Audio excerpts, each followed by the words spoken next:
Hey there everybody, welcome back to Orthodox Review, the most uneducated educational program on the internet. Question, do you like cookies?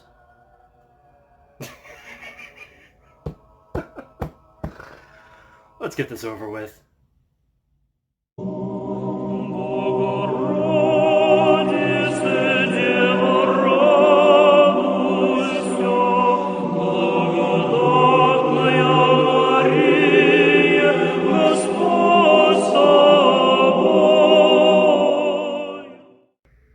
Okay everybody, welcome back to Orthodox Review, the most uneducated educational program on the internet. Today I'm the guy with 1.5 thumbs, and today we are serving up delicious cookies. That's right folks, we're going off the deep end here tonight. The Departure of the Soul, according to the teachings of the Orthodox Church, published by St. Anthony's Greek Orthodox Monastery in Florence, Arizona, back in 2017. And boy, oh boy, it's taken me years to work my way through this big boy chunk. And I cannot wait to kind of tear it apart with you a little bit, because I know it's a very problematic subject, the whole Toll House thing. So I'm looking forward to some great conversation in the comments below from y'all. Before we get into the book, please don't forget to like, because you're already watching the video. Share it if you could. I'd appreciate it. And subscribe if you haven't already, because subs are nice. They're kind of like cookies. Also, if you're looking to support the show in any way, we do have a Patreon with some exclusive content, although I've been slacking a little bit, but more to come. Also have a PayPal tip jar if you're looking to help with the cost of books, or if you're just in general wanting to help out with the upcoming documentary. All right, now with that out of the way, let's get into this bad boy. It was published in 2017. Again, I told you where from. I pre-ordered this when I found out it was coming out. At the time, it was a rather expensive book. It started off at like $80, $85. And then before they ran out, I think they were down to about $40 or $60.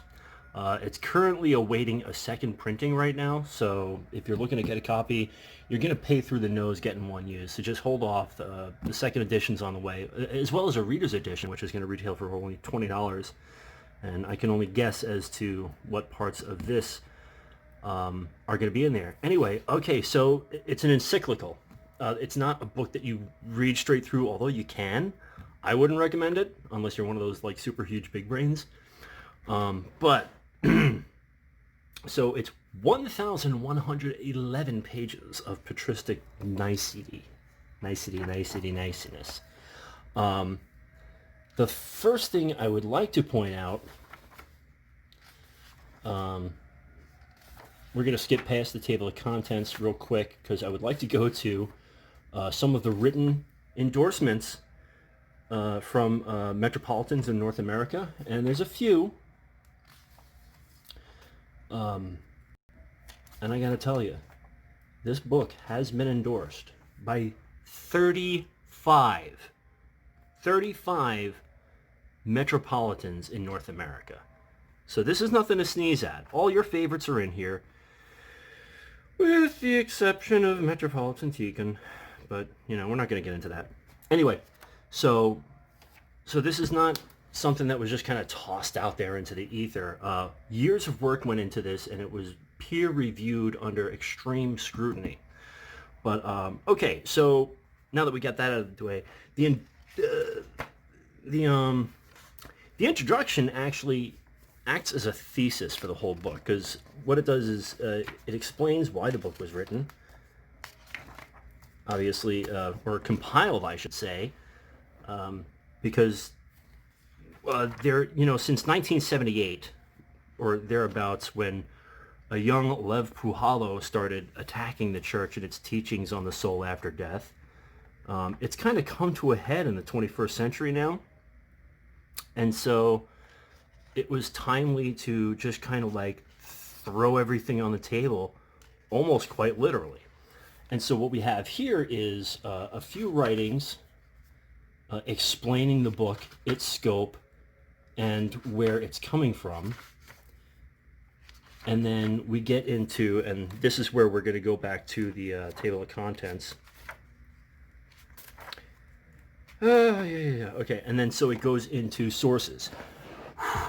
Heavy chunker. So we've got chapter 1 is just all sources out of Holy Scripture that talk about toll houses. Chapter 2 is excerpts from liturgical services. And let me tell you something, just about every service in the Orthodox Church mentions the soul after death being accosted by demons or having to pass through some realm on its way to the other side, which is, of course, why we ask the Mother of God to be with us at death. Then we got chapter 3 is writings of the saints. We got holy synods, hierarchs, elders, clergy, theologians. We got from the lives of the saints. We've got an entire section of this book, the entire middle section. Check this out. Ugh. So from page... So we start on page 460... I'm sorry, 468 to page 680 are all icons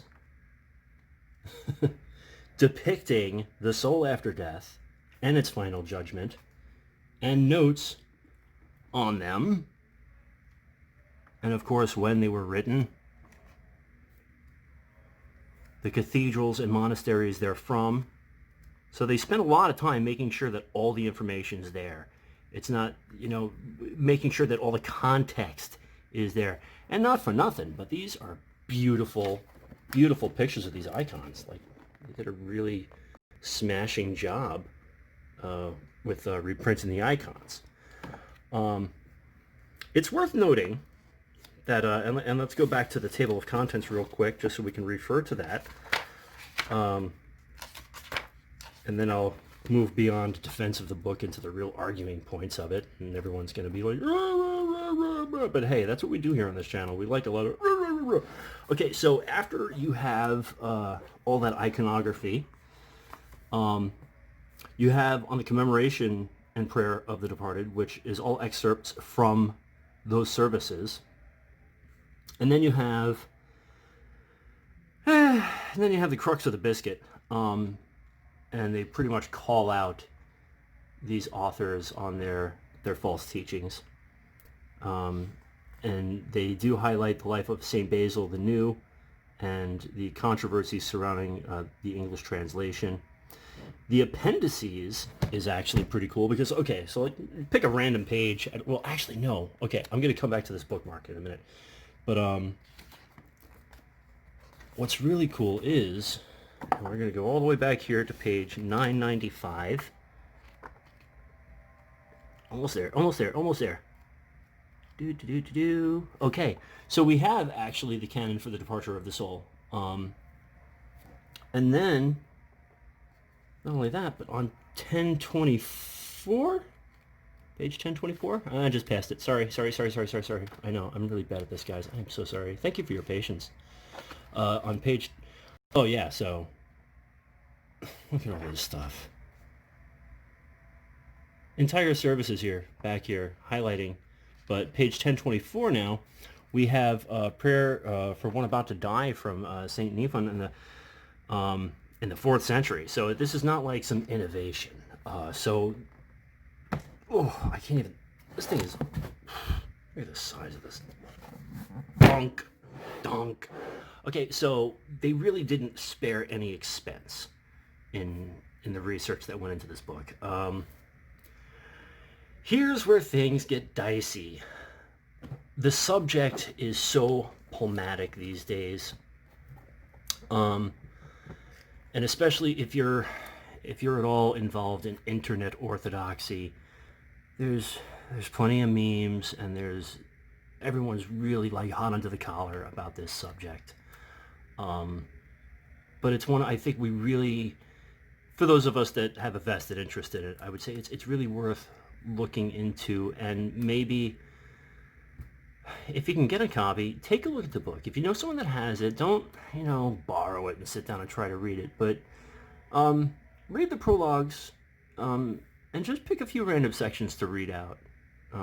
Take some time out of your day, and really look into it. Now, here's where I have to express my own personal views on the toll houses and all that. There is a certain segment of society that, for whatever reason, wants to take a lot of these things literally. And one thing you will find in the book is that, there's really no, hey, Spook, come on, your audience awaits. Come on, Spooky. Yeah, I'm not editing that out because I just thought it was cute.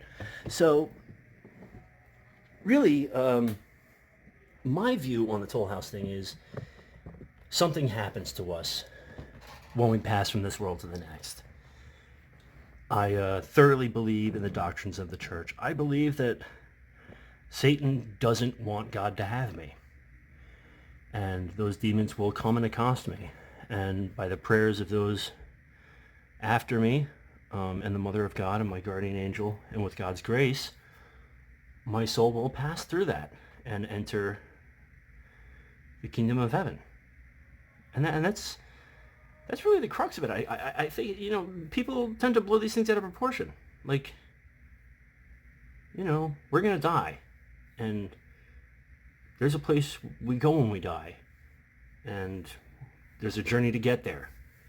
And I think that's really what this really is at its core. Anyway, I've rambled too much. I would love to continue talking about this in more depth in the comments below. So please hit me up, and I will make sure that I keep this volume on hand, not that it's ever too far away, and reference it and try to answer your questions as best I possibly can. I'm not a theologian. I'm not a scholar. I'm a guy with a book. That's pretty much it. But thank God this is a reference manual and not anything deeper than that. So anyway, appreciate y'all stopping by, checking things out, and spending some time with me talking about this book and watching me let Spooky in through the window. And at any rate, on behalf of her and myself, we're almost through the Apostles' Fast, so I hope you're struggling well. I am not. I suck at it. So your prayers, please. And as always, don't forget to go to church, say your prayers, and remember God. God bless.